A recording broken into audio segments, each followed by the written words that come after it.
Let's look at the stories in more details. Joining me to do that is Andrew Eborn, barrister, broadcaster, futurist and president of Octopus TV. Andrew, good morning. Good morning, Rosie. How are you doing? I'm really well.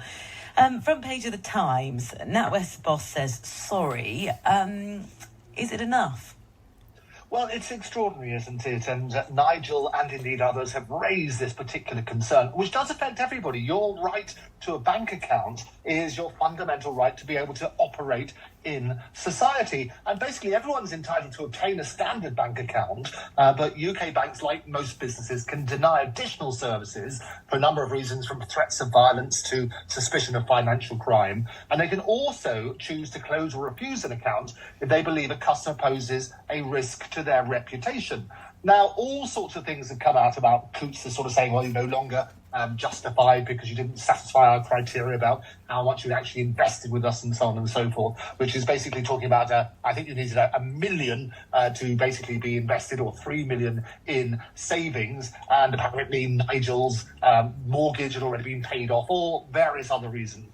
But what's happened here is he's done this information request and he's looked at these files, and they talk about all of his political views, which may not basically align with the bank. And basically they've now come out and say, well, we're sorry for these inappropriate claims. But as you rightly point out, Rosie, a lot of people are basically saying, well, hang about, if this can happen to one person, it can happen to all sorts. So there's now this Facebook group of about 10,000 people who say that they've had their NatWest accounts closed down, and they're sharing a sort of template, if you like, for instructions on how to lodge a subject access request, which will give information as to how and why those accounts have been closed down. And you might remember as well, fairly recently, there was another report. It wasn't just Nigel, but various other people as well. A Yorkshire Building Society closed a vicar's account down after a trans protest. This was to do with the Reverend Richard Fothergill, and he'd been with the Building Society for 17 years.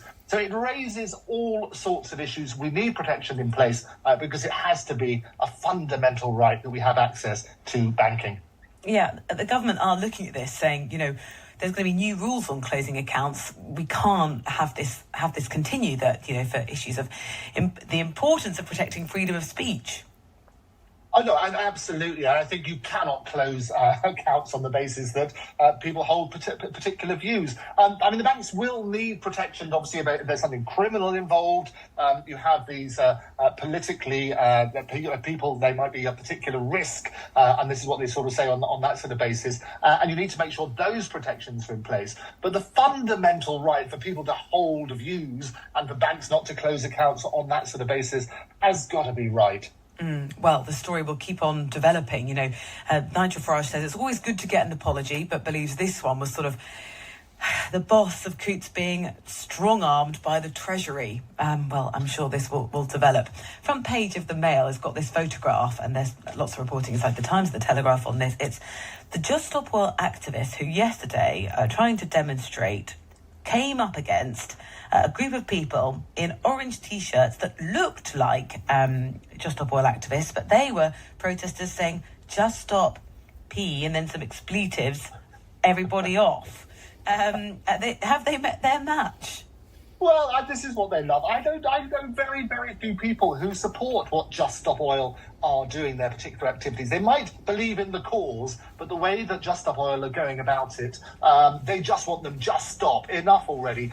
So this is, people are taking the law into their own hands. And obviously, there are all sorts of assaults and things like that. You have to be very careful about that. But this is quite amusing. This footage... Because, Andrew, this is very different. We've seen people lose patience with Just Stop Oil and, actually be violent towards them out of, frustration that they're being held up on the roads. This was, activism in the same way that Just Stop Oil would. They just stood in a ring around them and said, well, we're not going to let you, stomp down the roads. We're just going to surround you peacefully. Yes, and I think that's absolutely a brilliant way of doing it. You should never resort to physical assault, however frustrated you might be. But no, this is brilliant. And the footage shows the Just Stop Oil supporters basically trying to reason with the group which encircled them as they sat on the ground in Elephant and Castle. But this is the way to do it. And I think a lot of people would applaud them on that sort of basis. So well done to the counter-protesters. Would you join them? And would I? I'm far too busy talking to you, Rosie, which is a much better activity. It's very funny. Front page of the Times has said that workers and companies will be offered tens of £millions in tax breaks for checkups and treatment to keep employees well enough to do their jobs. It is part of the plan to try to reverse the really high level of sort of post-pandemic long-term sickness we've seen. Do you think it's a good idea to say, OK, you protect your staff, stop them being signed off, we'll give you a tax break?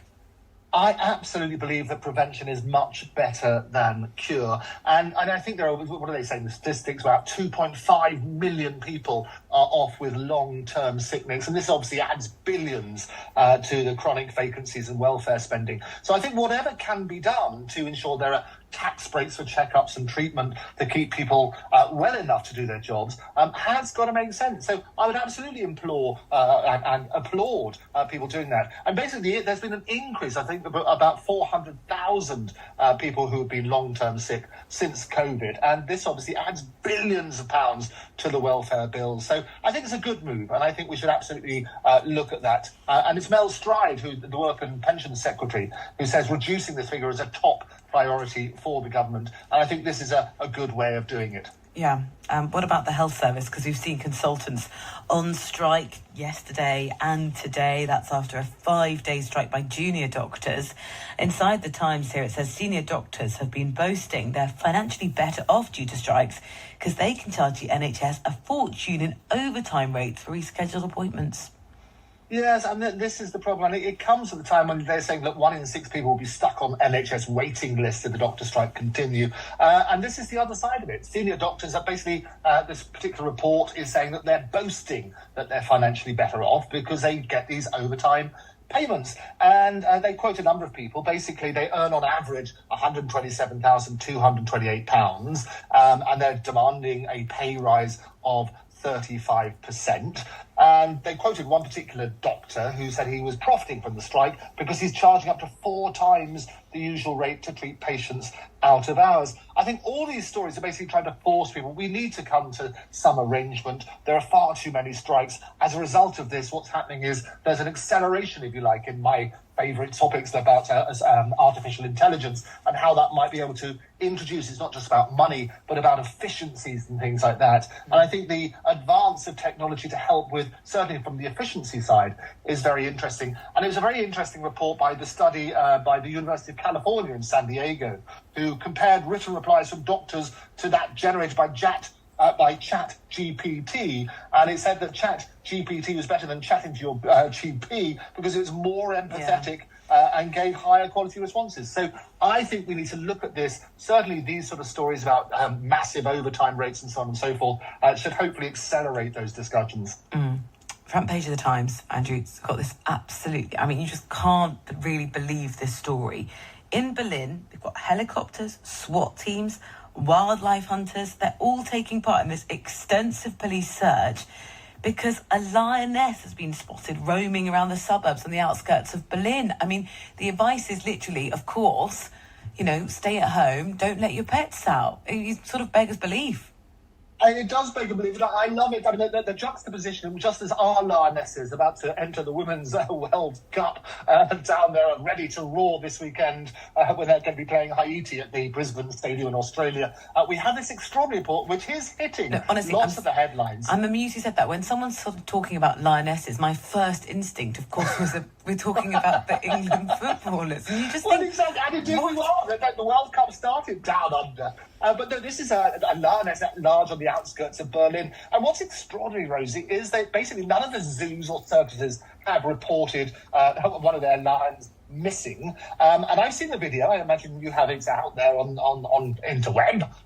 And you can have a look at that sort of stuff. But it basically shows what appears to be a lioness that is strolling around the streets just outside of Berlin. And the number of sightings are in double figures already. It is extraordinary that we still haven't got a report that this lioness has been caught. And people are being advised not to enter wooded areas and basically seek immediate shelter. So I imagine people are pretty scared, actually, at the moment. Yeah, we're laughing, but it is terrifying. What the biggest theory right now is that it's someone's pet that's either escaped or someone's let it loose. Just wonder the extraordinary incompetence, and whatever's happened there is awful. Anyway, of course, if it gets found, and hopefully it will be ASAP, we will let you know. Final thing we should mention, Andrew, a little bit later on in the programme, we're going to be hearing from the managing director of the company that makes the British equivalent of Barbie, Cindy, because the film is out today for the general public to go and have a watch of it. But there is real trouble in Hollywood, isn't there? Because we've been talking about doctor strikes. The strikes being taken by screenwriters and actors is hurting productions. Oh, absolutely. And this is the first time that both actors and the writers have gone on strike together since 1960, when SAG-AFTRA, the appropriately named, was led by Ronald Reagan in 1960. I wonder what happened to him. But basically, there's a couple of things they're fighting about. One is about residual payments, particularly from streaming. And the other is my pet subject about artificial intelligence and how artificial intelligence can effectively replace actors.